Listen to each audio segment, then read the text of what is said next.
Hello, আসসালামু আলাইকুম। আমি তামান্না আশরাফ। আমি আমার বিবিএ কমপ্লিট করেছি ইস্ট ওয়েস্ট ইউনিভার্সিটি থেকে।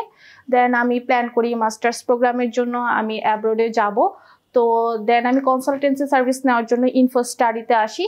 তো এখান থেকে আমি সব ধরনের কনসালটেন্সি আসলে পাওয়ার পরে আমি ডিসিশন নিলাম যে আমি ডেনমার্কের জন্য অ্যাপ্লাই করব। দেন আমি ডেনমার্কে অ্যাপ্লাই করি।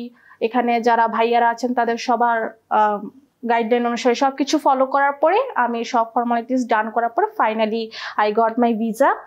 তো এটাই বলবো যে আপনারা যদি আপনাদের মাস্টার্স বা ব্যাচেলার্স এর জন্য ইউরোপের কোনো কান্ট্রি অথবা ডেনমার্ক যদি ট্রাই করতে চান, অবশ্যই ইনফো স্টাডিতে আসবেন, তাদের কনসালটেন্সি সার্ভিস নেবেন। হোপফুলি আপনারা আপনাদের ড্রিম ফুলফিল করতে পারবেন আমার মতো। Thank you.